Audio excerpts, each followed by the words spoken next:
আসসালামু আলাইকুম। TNN TV 24 থেকে সাথে আছি নাফিজ আশরাফ।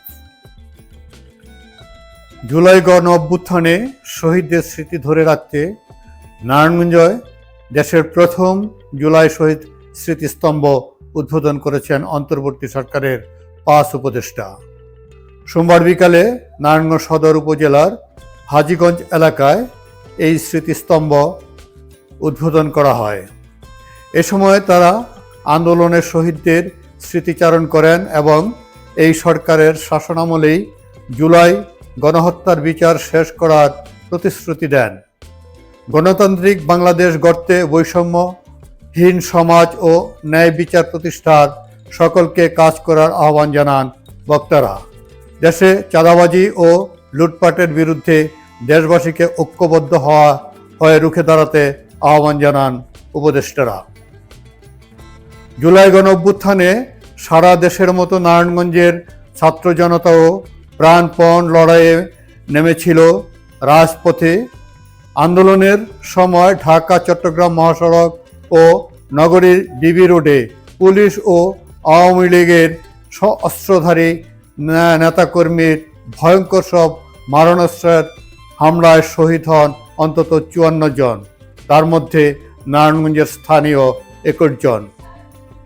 উদ্বোধনী অনুষ্ঠানে আন্দোলনে অংশ নেওয়া ছাত্র জনতা সহ রাজনীতিক ও প্রশাসনের কর্মকর্তারা উপস্থিত ছিলেন। বক্তব্য রাখেন শহীদ পরিবারের স্বজনরাও। উদ্বোধনী অনুষ্ঠানে আইন বিচার ও সংসদ এবং প্রবাসী কল্যাণ ও বৈদেশিক কর্মসংস্থান মন্ত্রণালয়ের উপদেষ্টা ডক্টর আসিফ নজরুল বলেন, যে গতিতে বিচার এগিয়ে চলছে আমরা দৃঢ়ভাবে বিশ্বাস করি অন্তর্বর্তী সরকারের আমলেই জুলাই হত্যাকাণ্ডের আন্তর্জাতিক অপরাধ ট্রাইব্যুনালে অপরাধীদের বিচার শেষ হবে।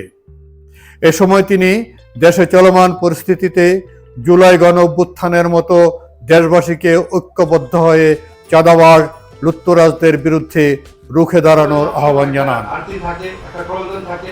এত বড় গণহত্যা হলো, এত বড় মানবতা বিরোধী অপরাধ হলো, এমন ভাবে আমাদের লোকদেরকে হত্যা করা হলো, এমন ভাবে আমাদের ভাইদের চোখ দিয়ে নেওয়া হলো, অঙ্গহানি করা হলো, জঘন্য বিভৎস নির্মম হত্যাকাণ্ডের বিচার কোথায়? আমি আপনাদেরকে দৃঢ় কণ্ঠে জানাতে চাই, বিচার পূর্ণ গতিতে এগিয়ে চলেছে। কোন রকম ওখানে কোনো গাফলতি থাকবে না। ইনশাআল্লাহ বিচার যেই গতিতে এগিয়ে চলেছে, আন্তর্জাতিক অপরাধ ট্রাইব্যুনালে ইনশাআল্লাহ যেই গতিতে বিচার এগিয়ে চলেছে, আমি দৃঢ়ভাবে বিশ্বাস করি আমাদের সরকারের শাসনামলেই এই হত্যাকাণ্ডের বিচার হবে। বিচারকে ত্বরান্বিত করার জন্য প্রয়োজন হলে আমরা দ্রুত বিচার আইনে এই সমস্ত অপরাধের বিচার করব।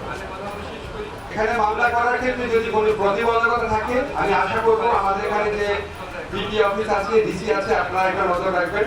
আর একটা অভিযোগ শুনেছি, এটা আমাকে খুবই পীড়িত করেছে। যারা মামলা করেছে এরকম একজন আমাকে বলেছে, মামলা করার কারণে স্থানীয়ভাবে তার বিরুদ্ধে অন্য পক্ষ অর্থাৎ পরাজিত ফ্যাসিস্ট পক্ষের থেকে বিভিন্ন মামলা করা হয়েছে তাদের লোকজনকে দিয়ে। উনি নিজে এলাকায় যেতে পারছেন না। আপনি আছেন এখানে? উনি আমাকে কাগজ দিয়েছেন, আমি এখানে ডিসি সাহেব আছেন, এখানে এসপি সাহেব আছেন, আপনাদের কাছে অনুরোধ করছি আপনারা এই সমস্ত বিষয়ে খেয়াল রাখবেন। আমরা এর আগেও কমপ্লেইন শুনেছি, যারা জুলাই হত্যাকাণ্ডের জন্য অভিযোগ করেছে, মামলা করেছে, তাদের বিরুদ্ধে অন্যান্য পক্ষ বিভিন্ন শত্রুতামূলক মামলা দিয়ে তাদেরকে বিভিন্নভাবে হেনস্থা করার চেষ্টা করছে। আপনাদের তাদেরকে সর্বোচ্চ প্রোটেকশন দিবেন এটা আশা করি। আমাদের যে স্যাক্রিফাইস ছিল, আমাদের আত্মত্যাগ, আমাদের বেদনা, আমাদের ক্ষোভ, আমাদের সাহস, সবকিছুর মধ্য দিয়ে আমরা একটা পরিবারে পরিণত হয়েছিলাম। ফ্যাসিস্টদেরকে বাদ দিয়ে বাংলাদেশের সমস্ত মানুষ একটা পরিবারে পরিণত হয়েছিলাম। আমাদের সেই পরিবার, আমাদের সেই লক্ষ্যকে ধরে রাখতে হবে। এবং এই লক্ষ্যকে ধরে রাখলে আজকে আমাদের বিহার মন্ত্রী বলেছেন, আদিল ভাই বলেছেন যে আমরা কি বাংলাদেশ করতে চাই, বৈষম্যহীন, শোষণহীন নতুন একটা বাংলাদেশ গড়তে চাই, যেখানে প্রকৃত গণতন্ত্র থাকবে, যেখানে কোনো শাসক এসে অপশাসনে পরিণত হবে না, যেখানে প্রকৃত গণতন্ত্র থাকবে। আমাদের এই লক্ষ্য ধরে রাখতে পারলে অবশ্যই আমরা সেই কাঙ্ক্ষিত লক্ষ্যে পৌঁছাতে পারবো। আপনারা জানেন স্থানীয়ভাবে নানান ধরনের আইন শৃঙ্খলা লঙ্ঘনকারী বিশৃঙ্খলার ঘটনা ঘটছে, ভয়াবহ হত্যাকাণ্ড ঘটছে, চাঁদাবাজির ঘটনা ঘটছে।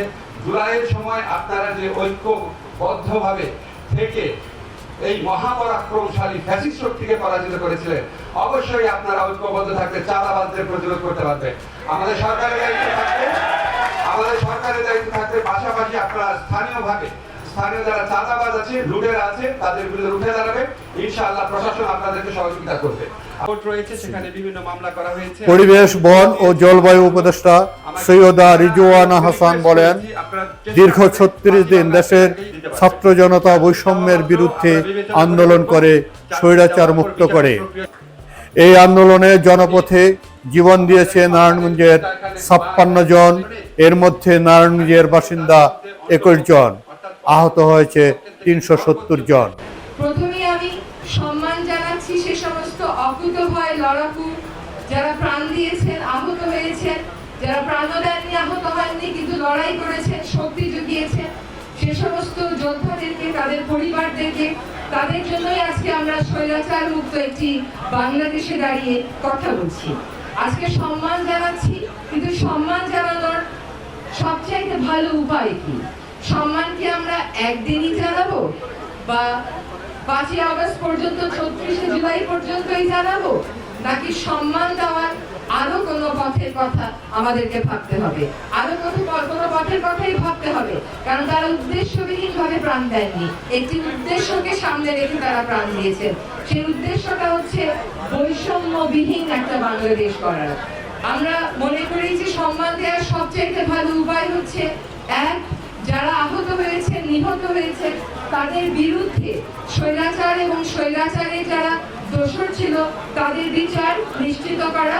এই বিচার কেবল বিচার না, এই বিচার ন্যায় বিচার হতে হবে, যাতে আর কোনোদিন বাংলাদেশের কোনো মানুষ, বাংলাদেশের কোনো বাহিনী নিজ দেশের জনগণের বুকে এইভাবে করে গুলি চালাতে না পারে।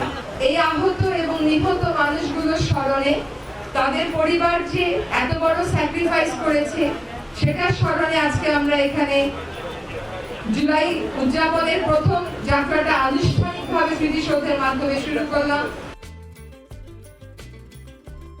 শিল্প ও গৃহায়ন ও গণপূর্ত মন্ত্রণালয়ের উপদেষ্টা আদিলুর রহমান বলেন, বাংলাদেশে ফ্যাসিবাদী ও মুজিববাদী শাসনের বিরুদ্ধে দীর্ঘ 15.5 বছরের লড়াই সংগ্রামের এক পর্যায়ে এদেশের তরুণ ছাত্র জনতা বৈষম্যের বিরুদ্ধে রাজপথে নেমে এসে 5 আগস্ট দেশকে ফ্যাসিবাদের বিদায় ঘটিয়ে বিজয় নিয়ে এসেছে। গণভবনকে একটা জাদুঘর, এই ফ্যাসিবাদ বিরোধী জাদুঘর হিসেবে গড়ে তোলার জন্য কাজ চলছে। আমরা আশা করব 5ই আগস্ট এটা যতটুকু আমরা সম্পন্ন করতে পারি, তারপর একটা উদ্বোধনীতে যাব। ওইটা হচ্ছে স্বৈরাচারের ঠিকানা। আমরা ওই ঠিকানাকে সংরক্ষণ করতে চাই, দেখাতে চাই যেখানে এই ফ্যাসিবাদ কিভাবে মানুষকে অত্যাচার করত, কিভাবে তাদের বিভিন্ন রকম পরিকল্পনা ছিল, সেটা বাংলাদেশের মানুষ এসে দেখবে। সেটার কাজ চলছে। আপনারা অগ্নি যুগের সন্তান, আগুন হাতে নিয়ে ঢাকার রাস্তায় নেমেছিলেন, সারা দেশে নেমেছিলেন, নারায়ণগঞ্জে নেমেছিলেন। সেই আগুন হাতে নিয়ে দেশকে এগিয়ে নিয়ে যেতে হবে। বাংলাদেশে যেন কখনো কোনো আধিপত্যবাদী শক্তি চোখ রাঙাতে না পারে, বাংলাদেশে যেন কখনো ফ্যাসিবাদ আসতে না পারে, এবং যদি আসার চেষ্টাও করা হয় সেটাকে দমন করা হবে।